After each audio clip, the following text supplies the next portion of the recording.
Welcome to the Encore Audio Archives YouTube channel. I'm Taper Dave, and this is my channel. I've uploaded hundreds of talks here that I've recorded at meetings in West LA, and I've also recorded conventions starting in 2013. I've got a bunch of those up. And Walt and Mary Murray, the original owners of Encore Audio Archives, started the company in the 80s, and Walt recorded Joe and Charlie's and a bunch of stuff down in Vista, California. My sobriety date is June 20th of 1994.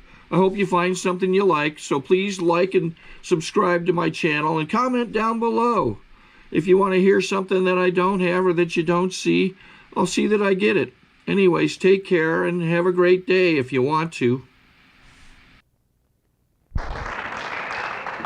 My name is Don Norman. I'm an alcoholic and an addict. And I'd like to thank Peggy for having me come down here. We drove down here this morning. We've had a real good time in San Diego. This is the first time Curtis, who's one of my babies, has been down here in a long time. He's kind of a newcomer. How long are you sober and clean now, Curtis? A year. Okay, so I'm real happy to have him with me. Let me see. She told me to talk for a certain amount of time, and I really can talk fast. I used to take a lot of speed, and and so I'm going to do it and try to get this in real quick. Can you keep up with me down there? Okay, cool. She knows she can. Anyway, I was born in Los Angeles, California, about 57 years ago, to a mother and a father, and I had a brother at the time, and later on, I got a little baby sister. Now, oftentimes, what I hear at the podiums of the fellowships is that, everybody talks about the dysfunctional families that we come from, and everybody said, well, my mother was a bitch, and my father was an asshole, and then this and that, and all that kind of stuff. Everybody got their sad story, ooh, pitiful, and everything.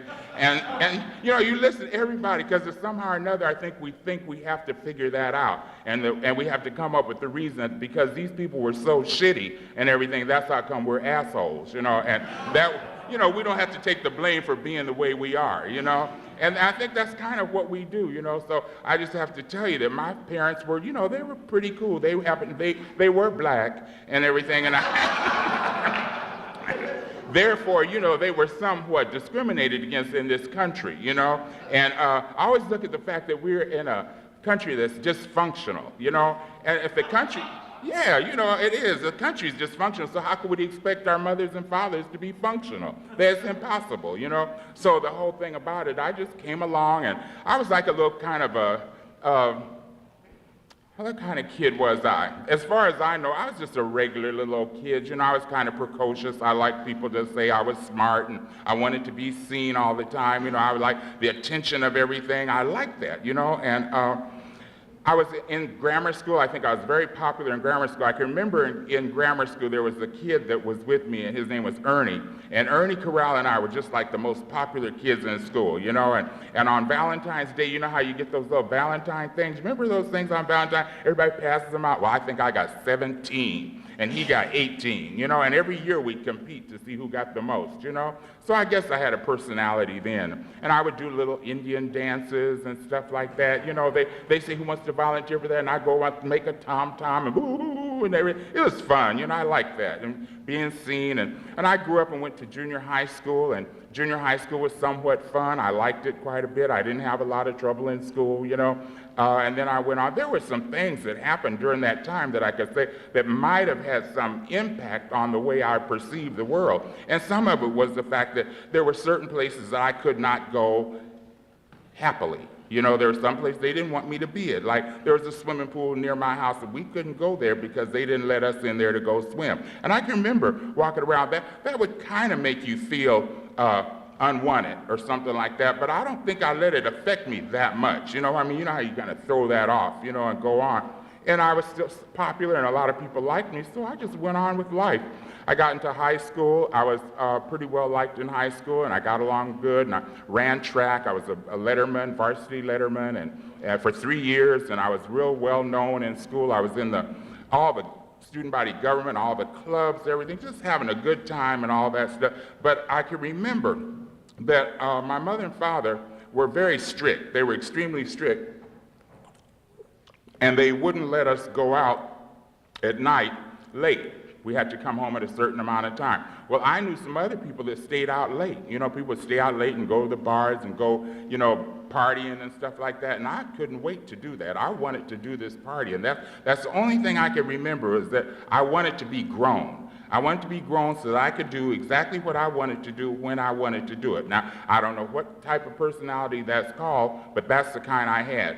So as soon as I got big enough, I started drinking. I started with the kids around the neighborhood. We would buy this little bottles of white port, and we get this white port wine. It was made by Gallo Brothers, and we would split this white port up. You know, we pass the bottle around, and you get a little taste, and you get a little taste, and we get a little taste, and that would be it. And the bottle would be gone, you know. And I didn't think that was enough. I wanted a whole bottle, you know. And so I started stealing wine, you know, about that age. I was stealing wine. I did that. I drank this wine. I liked that. And I drank beer, and I liked that and everything. And so I thought, well, I'm going to drink beer and wine all the time. Fuck it, you know, and that's the way it is. I never thought anything about social drinking. Nobody said anything to me about social drinking, and I just did it, you know. I wanted to run and party and play and go to all the fast places, and so I started going. I wound up, something happened in between there. I went to the Air Force of the United States of America for a hot minute, just a hot minute. They put me out, but anyway, I was happy. I was real happy that they did, but I got in there, and it was pretty cool when I first got in, but then I got to a place, and they made me a policeman. Now, I'm from L.A., and they made me a policeman. I didn't like policemen at all, neither a little. I thought there was like a betrayal that I was to be made a policeman. But, you know, I went ahead and got in the little uniform, had my little 45 on my hip and everything. They sent me to Alaska. Now,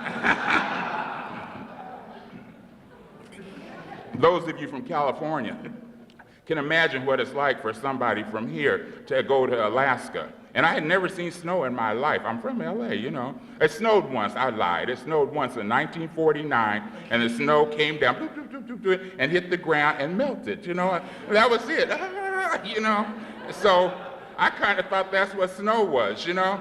And it started snowing up in Alaska, and it wouldn't stop. It kept snowing, and it gets ice gets on the ground, and I can't describe it, but it makes the ground icy and hard, and it has lumps in it, you know, like that. And so if you walk, you fall, you know. You have to take little teeny steps, and then this shit is blowing on you too, and hitting you in the face and everything, and it was awful, and they had me guarding airplanes out on a runway with nobody around. They said, well, the Russians might come and get them.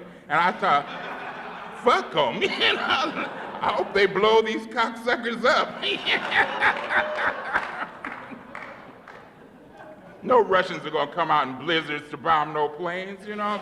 That's ridiculous. So I wouldn't guard them right, you know, and I didn't care. And I remember they stole my weapon one night. I went to sleep on duty. I didn't care, you know. And so I'm from L.A., you know, fuck them. And so anyway, I got put out. I was glad because I was crying. I remember crying. One thing I remember about snow and ice is that they told me it's 36 degrees below zero. I said, 36 degrees below zero? Oh, and I cried. I boo-hoo bitter tears. I said, I really don't want to see snow to this day, you know, unless we run up there to Big Bear and then come right back, you know. But I don't really like it that much. But anyway, just to make a long story short, I got back home and left off, started partying where I left off. And I think right then I told somebody in the neighborhood, could I get some weed, to bring me some joints over, you know, because I hadn't smoked no weed yet. But I said, I'll start smoking some weed. So they brought these joints over, 4 joints, and me and Gerald, next door neighbor, me and him, we fired them up, and we smoked them, you know, and everything, you know, and and my eyelashes got real long and glittery, you know. I thought, I like this shit. I'm gonna smoke it the rest of my life, you know. I tried, I did. I think I smoked weed for 25 years, you know. And so then, you know, I got where I even hated it. But you know how you hate something and smoke it anyway? You know, well, you do know, huh? So anyway, after that, then somebody in the neighborhood brought in some pills that they had stolen from someplace. You know, somebody had robbed some drug house, obviously. They had a lot of pills, you know, a whole bunch of them, like hundreds of them. And so they brought them to everybody. Here's 500 for you and 400 for you, and here's some blue and red ones for you. And we all had all these pills. I had all these pills, and I didn't even know what the hell they were, you know. But you take them, you know, and I took them, and they would make you jacked up. You know, then you'd be all wired up and running your mouth, you know, and everything. And then they had these other ones, you took them, they knock your ass out, bam. You know, so you know, like Janice was saying, you know, you got to kind of find that little point in there, get just enough, drink just enough, smoke a little joint, then take these pills and then try to make, hey, you know. You know, you be out in the street partying, and I'm doing what I want to do because I'm grown, and nobody can tell me shit, you know. And you know how you get. And I tell people shit like, you know, well, kiss my ass, you know, because I'm grown and I'm doing what I want to do, you know. Then I met this guy that was from San Francisco, and he'd come down to LA, and we were friends, and we had met up in San Francisco, and he drank a lot, and I thought he was a lush, you know. I thought, this man's a lush. You should take more of these pills, you know. So I got him started on these pills and everything, and so then we liked that, and that was going real good. And then he said one day, we were all fucked up, and he said, do you think you could get some heroin? I said, sure, I can get some heroin. It's right up the corner, you know. And so I ran up to the corner. We had our little money. It was very cheap in those days, back in the 50s. And so I ran up there and got some capsules of heroin, and we brought them back. I brought them back to the house, and we laid it out. You know, the first time you ever do something, like we had a little white cloth, you know, and some white cotton, you know, and alcohol, and we had the syringes all clean and neat and everything. Everything was very nice and sterile, you know. That's how you start off, you know. And I don't want to tell you about some of them grungy needles later on. But we started off, and I remember we cooked it up and everything, and then we fixed that heroin, and I remember my head went down. Oh, I said, oh, shit, I'm going to shoot this shit the rest of my life. I shot it for 22 years, you know. So I was loaded. I mean, this is just what I did. I just went and ran and ripped and ran and partied and did what I wanted to do, and nobody couldn't stop me, and fuck everybody, you know. And I just ran around with tramps too, you know, so that you didn't have to deal with anybody else. I was a tramp. I ran around with tramps, you know. And I think what happened was I started getting captured by the police. You know, when you run around like a wild animal. You know, you're running like Citation. You remember Citation, the racehorse and everything? And you be running fast.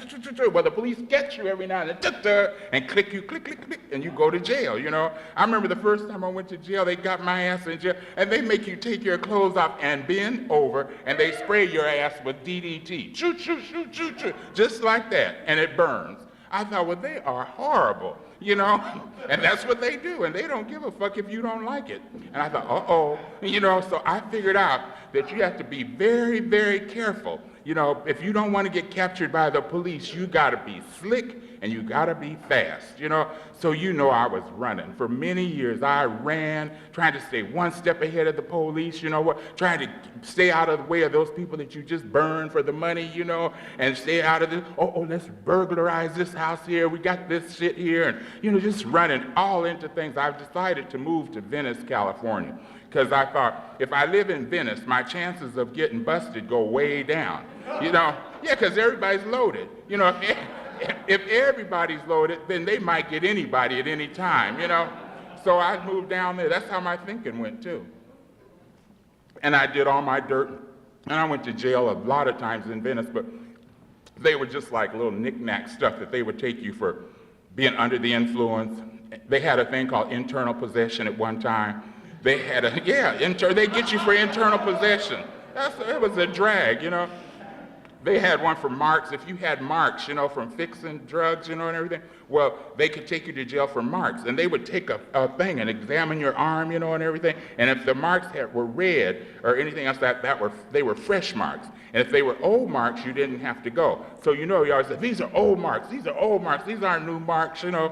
So I had a game with the police down there. And I remember they put me in jail sometime and lied on me. And I would lie and just running like that. And then I started running around and dealing drugs. I started dealing bennies. They were speed, these little pills. I don't know if they even make them anymore, but they were some pills, them and Red Devils and Tuinals. And I was doing that. And then I think during the 60s, they came out and they started inventing a lot of different drugs, and they invented LSD, and I remember that shit when they first invented it. It came in a little teeny vial. Mr. Sandoz brought it over from Europe, Scandinavia somewhere. A very nice man, you know? And this shit would blow your mind, you know, and everything. And so I took acid and everything, and then they had this stuff called DMT. I don't know if they even make it anymore, but it was some plastic residue from some process in somewhere. And this shit would come, and you take it and you put it over, almost like making a primo, you know, you just take it over weed and you sprinkle this plastic over and roll it up, and then you smoke it, and it knocks you out. For about 15 minutes, your ass is gone. Boom. Then you come to, hey. Let's shoot some more of that, you know. And then they invented that shit, crank, crystal methadone. You remember that? That's the crystal shit. And that day we shot crystal, Lord have mercy, all day long, all night long, day in, day out, running around, you know, nervous. You know how you get just nervous, peeking out the windows and looking to see, and the helicopters overhead, you know they're after you, you know, because you're such a big-time dope dealer, you know. And we weren't shit, you know, I mean, little knick-knack motherfuckers, you know, but you're so grandiose and you're thinking, and psychotic, you know. So, I mean, I was gone, and I did that, and then they used to send us, when they would send, we'd get this weed, and, you know, we just sold a lot of weed, and come in these kilos, and the guy would send over OZs of cocaine, just to get rid of, just here, and nobody didn't want it. Nobody didn't even want that shit. Everybody would. So you had cocaine, so what you have to do with it? You gotta shoot it. You know, everybody don't want it. So we started shooting up cocaine, and it makes you real crazy, you know, you all know. And we had run around with knives at each other. So good friends. I remember this girl, she was a good friend of mine, and she happened to be pregnant by some poop butt, and he didn't want to marry her, and he wasn't right anyway. And so I told her, girlfriend, I'll help you, you know, we'll do this together, and you get enough money, and I think all she had to have was like $400, and she could have this baby and everything. So we're dealing drugs, and she's coming to LA to pick it up, and I'd meet her, and we were all partners and all that stuff, and she brought it back. I met her at the airport. You know how intrigue and stuff. Oh, God, it was awful. But she got back, and we broke out the jive and everything, and we started shooting up, and next thing you know, we're at each other's throats with butcher knives. I'll cut you, bitch. Fuck you. And we're good friends, you know. That's the thing about that stuff, and we knew it would make you like that, so we tried to leave it alone, you know, because it had a bad reputation in 1915, you know, that cocaine, they had to put a cap on it, because they said that shit is dangerous, so they made a law, Harrison Narcotic Act, and it ain't even a narcotic, but they made it, you know, and so we kind of tried to leave that alone. But I remember my best friend Joey, him and I were tight partners. I mean, we were running buddies. He was my road dog, you know. We did everything together. And one night, I don't know, out the clear blue sky, I hit him in the head with a hammer 3 times, you know, for over some bullshit, you know. And then he stabbed me in the heart and everything, and I'm bleeding and blood spurting out, and I thought, oh, I better go get a Band-Aid. And I put a Band-Aid over it, you know. And then I took another Tuinol, because then that way I could rest, you know. And they woke me up in this pool of blood and took me to the county hospital. And they got me in the county hospital, and they put me in the room, and I'm waiting. You know how you wait for your medication? You know, I'm waiting for my medication, shit, you know. And they didn't bring me none, you know. And I waited some more, they didn't bring me none, and then pretty soon I found out they weren't gonna give me no medications. Fuck you. So I got up and I left the hospital, AMA. I know where to get medication, you know. They used to have a lot of croakers around, you know, we call them croakers. And these were doctors that you could go to and pay them some money, and they would write you a prescription for whatever you wanted, also give you a jug of methadone and a syringe and any other kind of pills you want. You pay them $10. And the offices would be packed. With this many people be piling out the door, we'd be standing in those offices, and we did that for many years. And I shot up all my veins, and I don't have no veins left, and I shot them all my arms and everything, all my legs, and there's just none left. In fact, I had an operation on my back a year ago, and when I went in there, it's kind of always embarrassing you guys to go do this, in front of you I can tell it, but you go in and they say, well, we're going to see, anesthesiologist is going to check you out. I said, well, I don't have any veins. And they said, oh, yes, we'll find a vein. I said, no, you won't.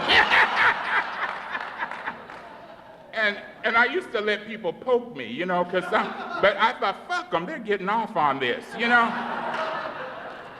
tell them you're a drug addict, they think, well, we'll fix his ass, Like, well, you shot needles. I said, I shot him because there was something coming through him that I wanted, bitch, And,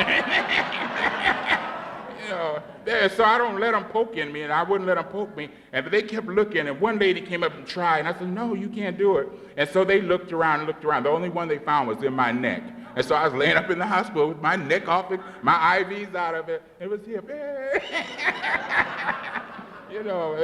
But that's what happened. I don't have no veins left just for nothing. But I still, can walk around and everything is cool, But, so I wound up thinking I better do something about this problem because it was getting shaky. People were ODing around me and in the rooms with me. And if somebody dies in the room with you, you can get a beef, a murder beef. It's not like murder in the first degree. It's like manslaughter. And that, a year or two, and when you're a drug addict, you do not want to go to jail for not even one day. And so that all was happening. Things were going jibbity, and my life was getting raggedy, and I had really just wanted to do what I wanted to do when I wanted to do it, and it was turning out to be, a terror there, And so they had started programs in L.A. about that time in the late 60s and early 70s. They thought they would help us out. And I started going to all these different programs. And I'd go to programs at the Free Clinic, and I went to programs at UCLA. I went to programs at the Norwalk State Hospital, Mental Hospital. I went to programs up in Ventura County. And I would go to all these drug programs and all the time, and we'd learn everything about drugs. We would have the information at our disposal about how drugs ruin your life and blah, blah, blah. And I'd come out of there armed with all this information, and I'd get loaded every time. Every time I'd come out of there, nobody didn't mention nothing about AA or NA at that time. CA was not even thought of. And so I thought, well, I'm trying. I kept trying. I kept going to these programs. And I finally got in one and stayed in it for 2 years.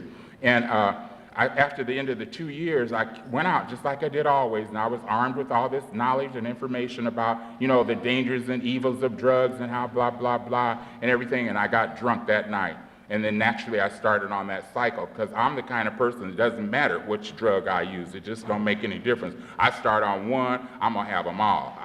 That's why, actually, I like Cocaine Anonymous a whole lot because everybody comes in here, they understand what I'm talking about because everybody gets fucked up, so... Anyway, I was stuck in this rut and I didn't know what to do, so I went and I started fixing heroin again. Somehow or another just rolled into that. And so I thought, I can't do this anymore, and I went and got on methadone maintenance. And I thought if I'm on methadone maintenance for a while, I'll be cool, And you can't be cool, like you'd be loaded on methadone maintenance, and I'd get up in the morning and I would have take my dose, and then I would go all the rest of the day and smoke weed and drink rum and chase with country club and just stay loaded, and I was burning up beds and people were getting evicted and my life was getting worse and worse and nobody didn't want me around. My mother and father had really lost all confidence in me as a person. They just didn't really want to see me too much, but I'd keep coming back home like a bad penny. And they, being my mother and father, would always let me come in, and I'd go in and wreck their lives one more time, And so one time, they moved. They got up and moved. They actually sold their house. It wasn't just a house. They had an apartment building, a big old building, and they sold it and moved away. And didn't tell me where they went. and I was hurt.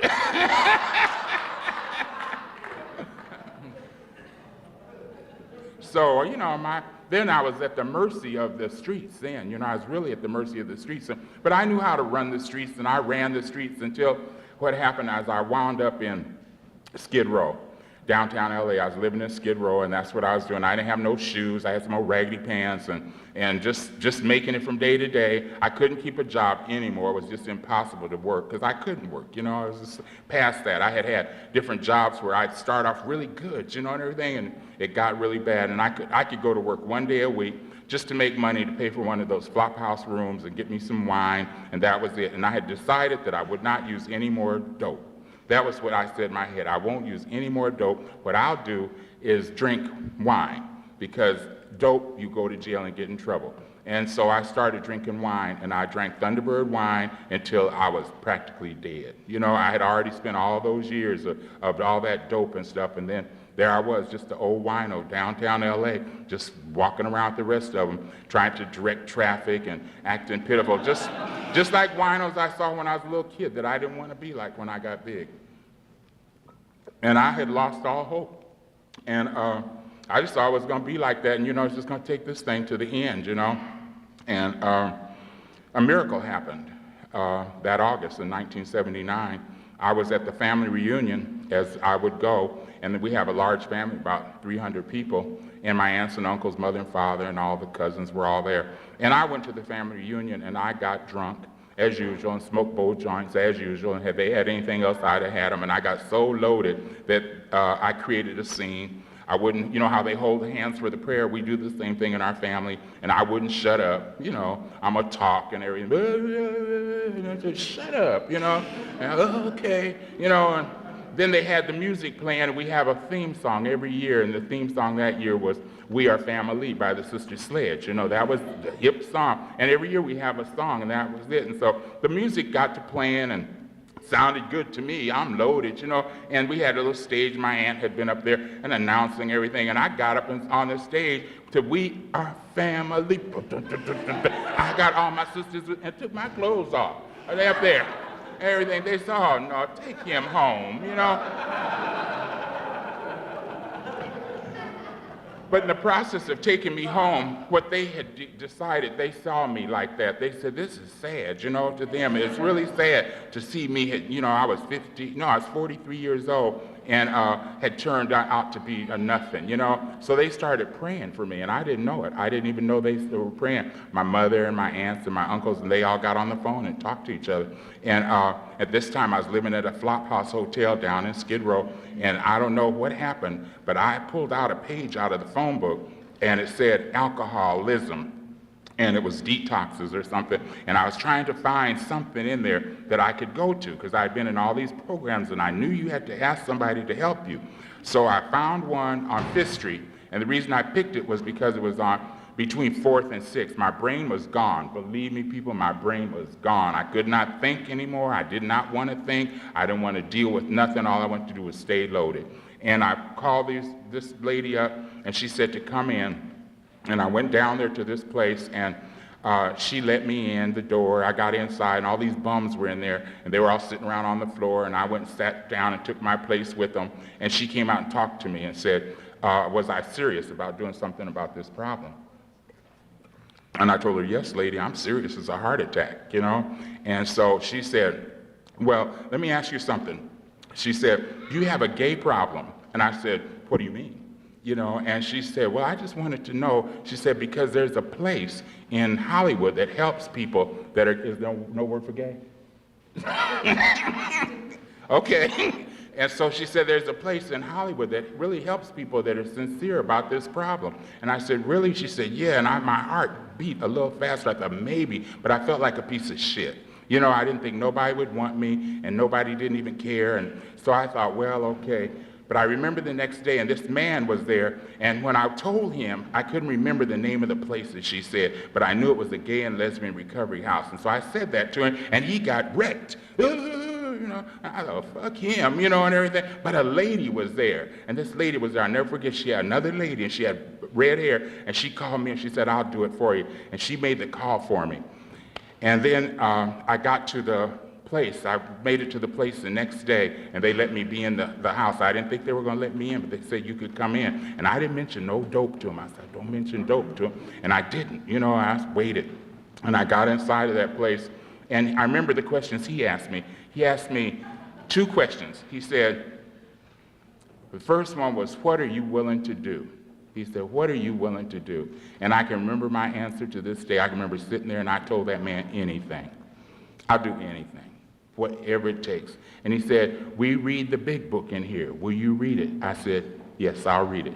And he said, there's a copy of it over in the bookcase over there if you read it and everything. And I went and got it that day, at that time, and I took the big book, and I had some glasses without these edges on them, and I had to lean them on my head and lay on the couch and read the big book like that. But I read it, and I understood it. And it was the best thing I could ever read. Can you imagine what it's like? I'm wrecked. My life is gone to shit, And it's talking about there is a solution. God, man, a solution to this shit, I thought, whoo, boy, let me read more, and then it would tell more about it, and then it said, more, what was that thing in there about to the agnostic, that explained a whole lot of stuff, to me, and that was real helpful, and then it got to how it works. Ooh-wee. And I read how it works. You all know what that's like. They talk about selfishness, self-centered, that we think is the root of our problem. Selfishness, self-centered, me, and everything. You read that shit and you start seeing what's wrong with you. And I said, this is what's wrong with me. And in that one chapter, I think it's in 3, about this guy, and he was a zip damn fool. And he was in there as a jaywalker. You read about him? Man runs out in front of cars and everything and gets knocked down and everything, and his wife's going to divorce him. The kids are embarrassed, but nobody don't like him and everything. He swears to God, I'll never do it again. I'll really straighten him. And as soon as they let him out, he ran out in front of a fire truck and broke his neck, And I thought, that's me, that's me. And so I understood, and I was laughing and reading it, and after I read chapter 5, I put the book down, and I said, okay, now, I don't know. I just was worried, I thought, I don't know if I'll be able to do this. Will I be able to do this? I'm a fuck-up. I know I'm a fuck-up. And I was desperate, and I knew I had to do it, or else I was going to die, I was going to go crazy. I wasn't sure I was going to die. I was 43 years old, and I had done everything you could possibly do. Everything they said don't do. I combined drugs. I used anything that they said I would be fucked up. There used to be a term about ossified. I just stayed ossified, And so I did what it said in there. They started us on the 12 steps of recovery in the house there, and I learned all about the first 12 steps, and we read them every day, and then we'd have a little discussion about it, so I was real familiar with what I had to do. And that's kind of like what I've been doing ever since. I've been clean and sober for 13 and a half years now. You know what? I have not had no relapse, I meant to be here when I got here. It wasn't no shit, well, I don't know if I like it, or I can't go to those meetings because they would get you in those days when I was new. They would tell you, shut up, There was this old queen, and she was about 30 years sober, ugly old thing, and kind of, rough and everything. And I told him one day, I don't want to go to those meetings over Beverly Hills because all those people over there are white, and they didn't have no hard time, and blah, blah, blah. And they talk about their yachts and everything. He told me, shut up. He said, I don't ever want to hear you talk like that no more. He said, you go to those goddamn meetings and you sit down and shut up and you listen to the feelings. I said, okay, And the next night I heard a woman named Aloma who was from Beverly Hills, and she had some kids and everything, and she described this pitiful and incomprehensible demoralization as she laid on her marble floor in Beverly Hills with her wine bottle. And I knew what he meant. I said, I got it. I've had a lot of those I got it in this fellowship. You know what? I've learned to cooperate with it rather than fight so much. I used to be very rebellious and resistant, somewhat defiant. I have that about me still to this day, but I know I have it about me, so I can just say, okay, let's just do it. I can make myself do those things now. I'm very happy doing those things. I've been able to capitalize on the things I've learned here and watch other people. I watched other people a lot, and people were going to school and stuff, so I thought, they're going to school and stuff like that, and so I went back to school, and I got a degree in psychology, and I work every day, and people like me where I'm at. I show up, and I work with a lot of people. I have a lot of people I sponsor, and I get around, and, I try to be of service. I have different panels that I take now, and whatever it says to do around here is what I'm trying to do. I've had, times in the program where it's been shaky for me and everything else like that, but I've been nowhere near quitting. I've never been one to quit the program. I've always wanted to stay here. Like I told you, when I got here, it was like I knew I was here for it. That one day at a time didn't make no difference to me. I knew I was here for the rest of my life. Just like when I used that dope. I said, I'm going to use that dope for the rest of my life. Well, I'm going to stay sober in this fellowship the rest of my life if God will help me. I thank you all for letting me come out here and be with you tonight and share my experience, strength, and hope. Bye.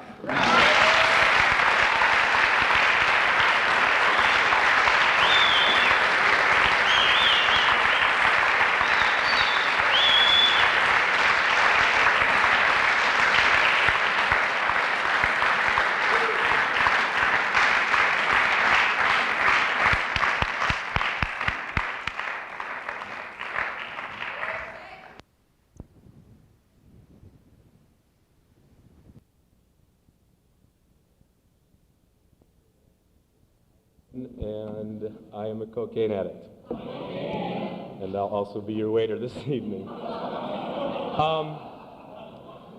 was told to talk about, I was told first of all not to lie and tell you how it was and so on and so forth. I'm not going to look because I'll puke. What happened was I snorted cocaine for a good chunk of my life, and then I got turned on to the rock and crack cocaine, and it pretty much destroyed me. As a matter of fact, on my last binge, I went out with intentions of premeditated suicide. I had left my house on Lido Island in Newport Beach with everybody's rent money because they had an addict as the fucking manager. I can't understand that. My car and a bottle of prescription downers. I went to Anaheim. That's where I scored on my rock, and I was in a hotel about a stone's throw away from where I can score it at any time. And I smoked and smoked and smoked and smoked until it was all gone. Took all the freaking the drugs, the downers, and wanted to check out. Well, apparently my God didn't want me at that time. So I woke up, and for 3 days I walked around Anaheim pill drunk. I couldn't stand up. I was bobbing and weaving, begging for food, sleeping, puking, the whole fucking 9 yards. And some people talk about incomprehensible demoralization, and it pretty much sums it up. Because I was on the streets. I woke up one morning with a pervert grabbing at my crotch. I thought I was having a good dream, but totally threw that thing out the door. Well, needless to say, I was finally the addict. The description of an addict, I was it. I was homeless, penniless, scared out of my mind, and I didn't smell that good either. What happened was I called a friend in San Diego. I came down, stayed clean for a week, went out, and I went to Lahaina's. And I started doing the PB circuit, all the bars and shit, and I got pretty fucked up and went out looking for more cocaine. And at this point, something happened. I don't know what the hell it was. I just said, no way, there's no more. And on April 25th, I went to my first meeting, well, one of my first meetings in San Diego. And what followed was 90 in 90 days or more. What followed was the sponsor. What followed was the steps, the book, the fellowship, the reading, the service, the commitments. Anything I can do that would help me not use for another 24-hour period is what I tried to grab onto. Because I'm a skid row fucking crack smoker, and I'm the worst kind. Because I would kill, steal, anything to get it. I couldn't put the pipe down, and that's no bullshit. After doing all those things I had just mentioned, 24 hours went by, another 24 hours went by, so on and so forth. And between the meetings and my sponsor, all I think about is doing and not doing cocaine all the fucking time. I get the urges still. I think I always will, because I'm going to be an addict for the rest of my life. And if I can accept the fact, I was saying this last night at a meeting, if I can accept the fact that, yes, I am an addict and an alcoholic, and get over that and get on a level where I can work something to make me not do cocaine or drink again, then I'm all for it. And because of this place and a lot of really cool people, I haven't picked up cocaine and alcohol today. And to me, that's very important. There's too many good things going on in my life right now to screw it up over the shit. And if I was to right now pick up a beer, I don't know if tonight would be it, but I'd pick up a beer tomorrow night, and then that fucked up cycle would start all over again.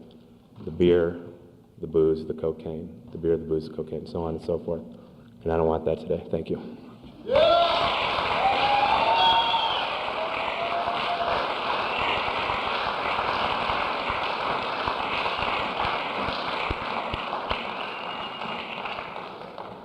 Our middle speaker tonight is Will H.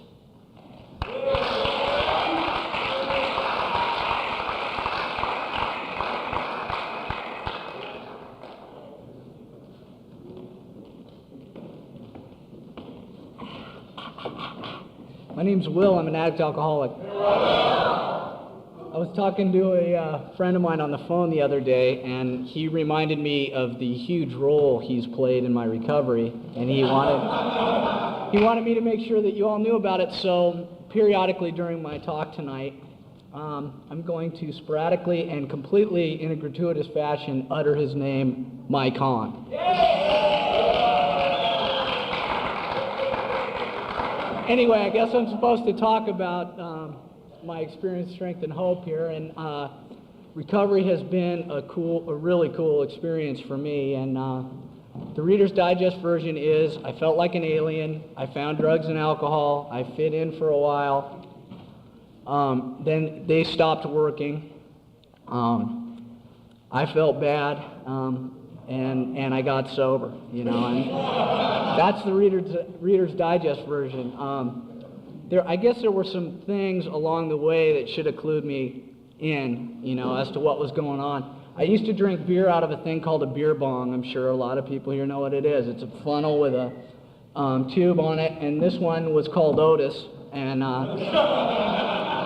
people who I didn't know knew Otis. You know, I'd walk in with him around my neck, and they'd go, Otis! I don't know how that worked, but anyway, if you're unfamiliar with how this device works, you can pour a lot of alcohol in this device, get all the carbonation and foam on one end, and then lift it and use gravity to just slam it into your stomach. Otis's capacity was about 4 beers, and I used to show up at parties with this. Now, this is not traditional cocktail party, item. You don't see a lot of people using it at cocktail parties, but I showed up that way, and just the things we do, you know. I was thinking about the things we do. There's that 2-man tandem driving thing I was thinking about the other day on long ski trips. The passenger left hand has the mirror, right hand has the driver, you know, the steering wheel. Driver's got the straw in his right hand and his left hand for the nostril, and somehow it all works out, doesn't it? You know, it's amazing. But that was the fun part, you know, and we all know what the other part was all about too, because we wouldn't be here if we didn't. Drugs and alcohol worked 100% when they did for me, and they quit working 100% when they stopped, you know, and they were really the only coping mechanisms I had for life. And when they didn't work, I really didn't know what to do. Luckily, my brother was in recovery already, and his example was, completely essential to me getting sober. I absolutely would not. I don't think I'd be alive if it hadn't been for his example. But he was a real good example of how your life can turn around as a result of getting clean and sober, and he made it look pretty easy. So at that point, Mike Hahn, I decided to come to meetings with him, and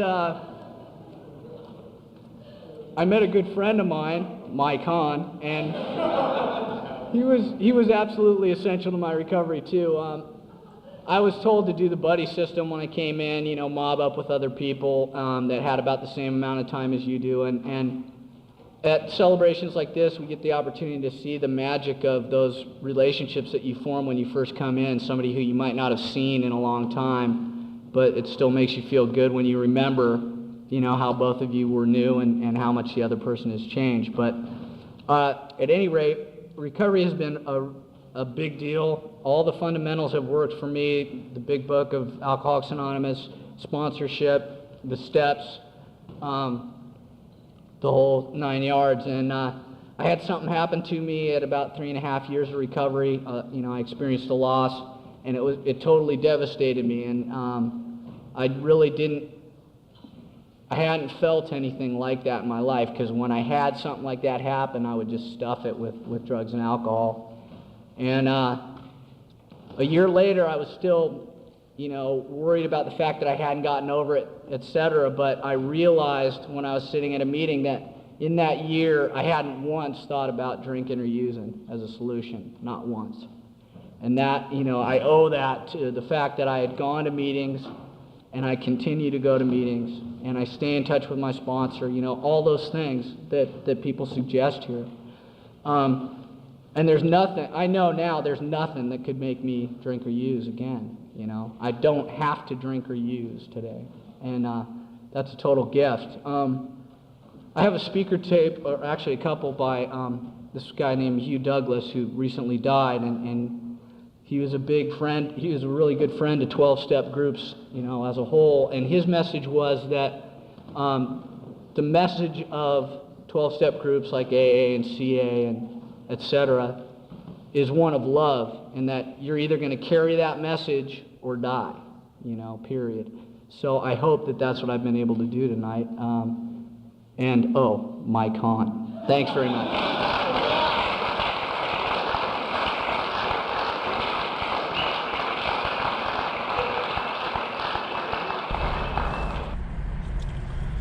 Okay, this is how I prepare my drone for launching. I like to do it inside the cab of my truck so I'm not standing outside in the weather. To install the joysticks for control, up and down, right and left, powered on. I have an Android phone that I use to connect it to the drone with. And it's actually controlled through the iPhone, through an app. Oops, wrong way. It's actually controlled through the iPhone, or through this Android phone, through the app. It's actually controlled through the Android phone, through an app, and you connect it through this short connection right here.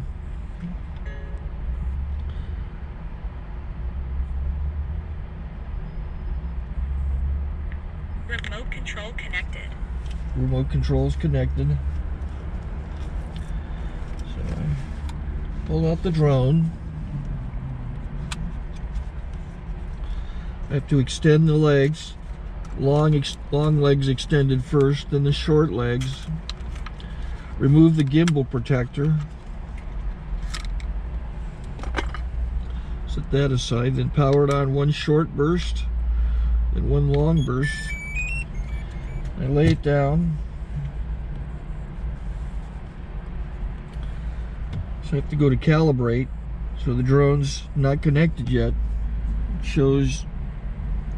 shows you here as this drone gets disconnected, even though the remote's powered on. So the drone has to establish it's connected.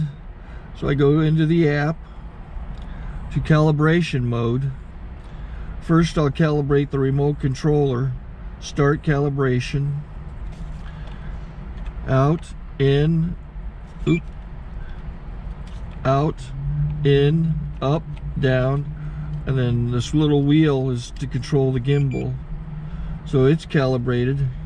Go to gimbal calibration, start calibration, and then it calibrates the gimbal. I don't know if that shows up. The gimbal's moving all over the place. Changes, you can see it on the video. And I'm calibrated to take off. It's acquired 7 satellites at the moment.